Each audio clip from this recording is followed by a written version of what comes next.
Good morning and welcome to World News here on TVP World. I'm Diana Skaya. We begin this morning with high-stakes ceasefire talks between Donald Trump and Vladimir Putin. Now, in a phone call with the U.S. President, Vladimir Putin committed to scaling back Russian attacks on Ukrainian energy infrastructure. However, the Russian leader did not agree to a broader 30-day ceasefire sought by Washington. Now, during Tuesday's talks, Putin imposed several conditions for a lasting ceasefire, including the suspension of arms and intelligence support for Ukraine. Now, both leaders acknowledged that the first step towards peace should be ending strikes on energy and civilian infrastructure. Moving forward, their administrations will negotiate a maritime ceasefire in the Black Sea, followed by a full ceasefire and ultimately a lasting peace. One key issue, however, was notably absent from the discussion: the future of U.S. aid to Ukraine. In an interview given immediately following his talks with Putin, Donald Trump mentioned that the topic was never raised.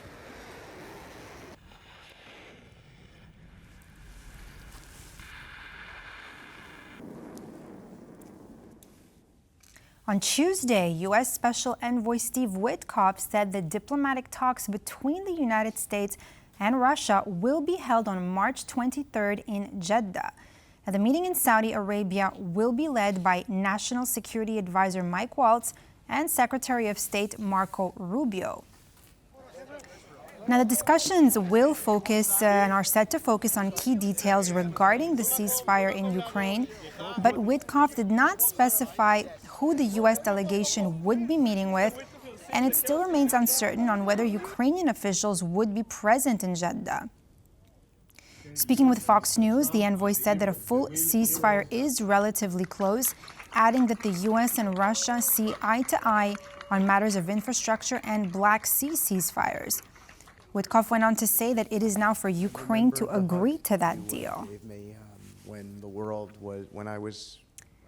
But now, amidst those ceasefire talks, overnight, the Russian army launched a massive strike on civilian infrastructure in several regions of Ukraine. According to the Ukrainian president, some 40 Russian drones have been destroyed in the skies over Ukraine. Zelenskyy noted that such actions ordered by the Kremlin can be viewed as a response to international peace efforts. Furthermore, the Ukrainian president appealed to the international community to respond to the attack by introducing a new package of sanctions against Russia. He also called for more military support to be sent to Ukraine and more security guarantees for the war-torn country. Simultaneously, Ukraine attacked the Kavkazskaya oil transshipment point in Russia. Now, the facility is used to transport Russian oil into the Caspian pipeline. President Volodymyr Zelenskyy said he was skeptical about trusting the Russians while commenting on the announcement of Moscow's participation in an energy infrastructure ceasefire with Ukraine. However, he emphasized that Kyiv remains ready to support all efforts towards peace.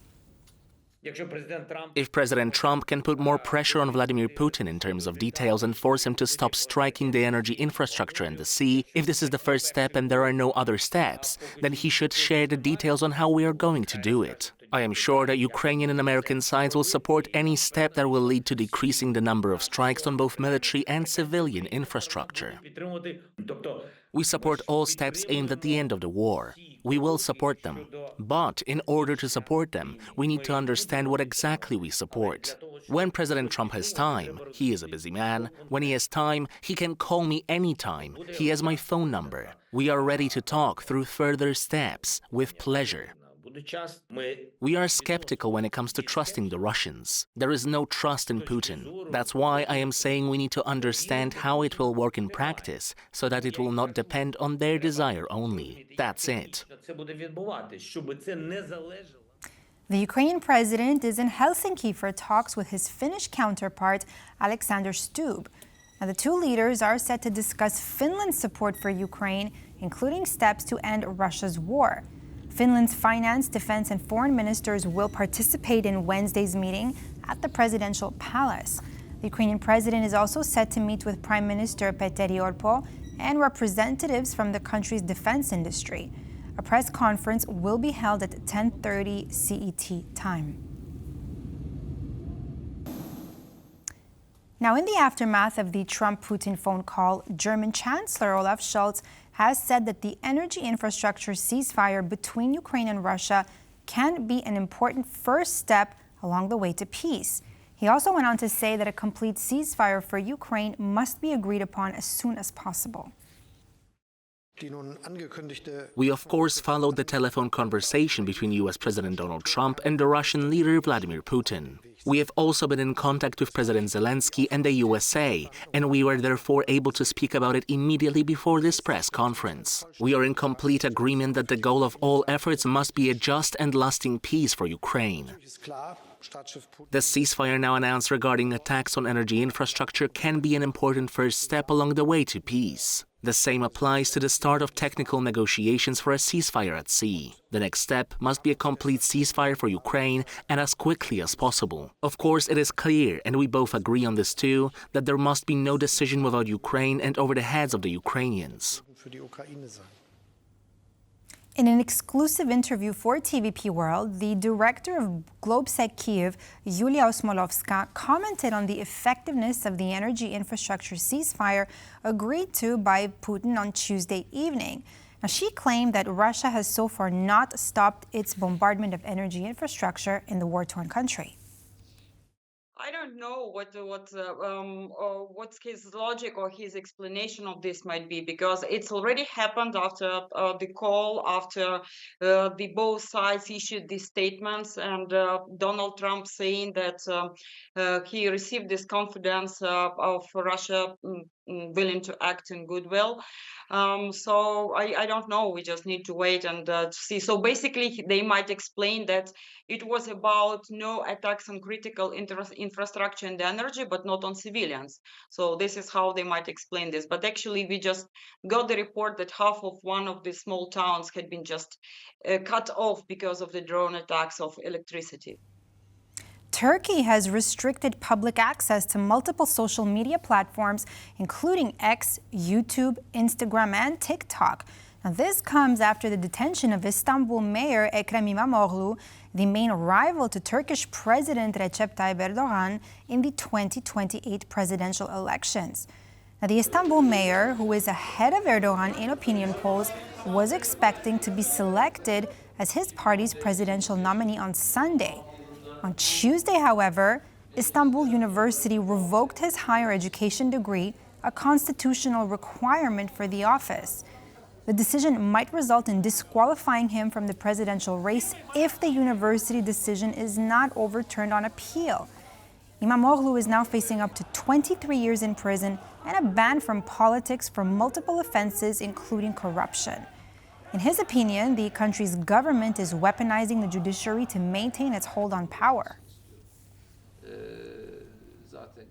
And now on to Israel, where Israeli Prime Minister Benjamin Netanyahu has issued a statement on the resumption of the war in Gaza, explaining why he authorized the renewal of military action against Hamas on Monday. Now, what he announced was that Israel accepted the offer of President Trump's special envoy, Steve Witkoff, but, quote, Hamas flatly refused to do so. Hamas is responsible for this war. It invaded our towns, murdered our people, raped our women, and kidnapped our loved ones.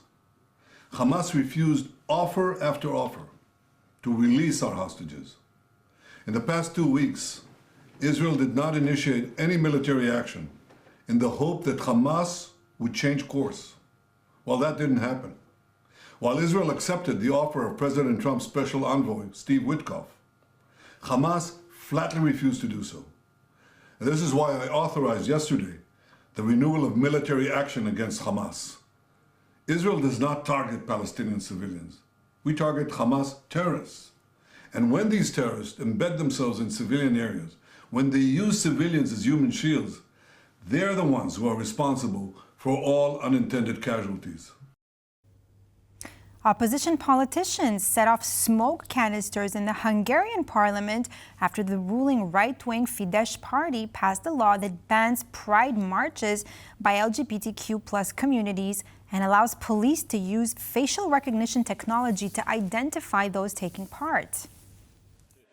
An angry protest in Hungary's parliament. Smoke bombs set off after MPs back a crackdown on pride marches in the country. The capital, Budapest, has hosted LGBTQ+ marches for the past 3 decades, but this year's gathering is under threat. Prime Minister Viktor Orban's Fidesz party, which holds a commanding majority in parliament, backed a bill on Tuesday that outlaws the annual gathering. They claim the marches could be harmful to children. Pride organisers argue that the event poses no threat to children and vow to fight the new law. We'll protest this decision and this new law. We are still going ahead with the planned organisation of the 30th Budapest Pride March, which will take place on the 28th of June. The legislation would allow authorities to use facial recognition software to identify people taking part, who would face fines of up to 200,000 Hungarian forints, around €240. The move comes as Fidesz faces an unprecedented challenge from a new surging opposition party ahead of elections next year. We won't be scared by the government, who is using our minority, the LGBTQ community, as a scapegoat. Budapest Liberal Mayor wrote on social media that this year's Pride March will go ahead as planned and could potentially be the largest yet. A central square in North Macedonia's capital Skopje has been turned into a sea of light as protesters remember the 59 people who were killed in a fire this weekend. The blaze tore through an unlicensed nightclub in the town of Kokani early on Sunday when sparks from flares set the ceiling alight. Now, more than 150 people were injured. Bulldozers and workers with shovels have been digging fresh graves in the town's cemetery since Monday. Officials said the nightclub's license had been illegally obtained and that the venue lacked fire extinguishers and emergency exits. The Chief Justice of the United States, John Roberts, criticized the U.S. president after he called for the impeachment of Judge James Boasberg over a court ruling pausing the deportation of gang members to El Salvador. Now, Trump's social media post demanding Boasberg's removal came after the judge ordered a halt to the deportations, prompting backlash from the judiciary. In a statement, Chief Justice John Roberts emphasized that impeachment is not a proper response to disagreements over judicial decisions, adding that the standard appellate review process exists for that very purpose. Earlier, Donald Trump lashed out at Judge Boasberg, calling him, quote, a troublemaker and agitator, after the judge blocked the White House from deporting individuals to El Salvador under the 1798 Alien Enemies Act. Now, the law allows the president to deport dangerous enemy nationals, but only during a time of war, a key point of contention between Judge Boasberg and Donald Trump.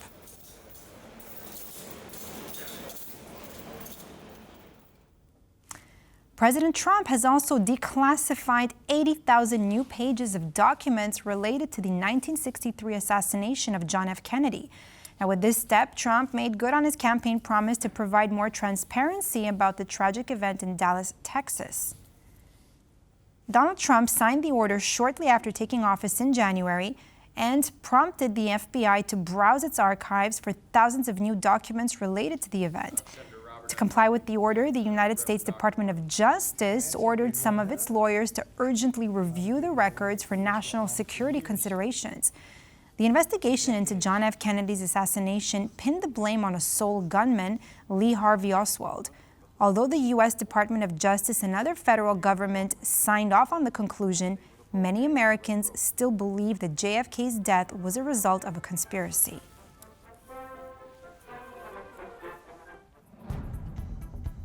And that's all for this edition of World News here on TVP World. I'm Diana Skaya. Thanks for watching.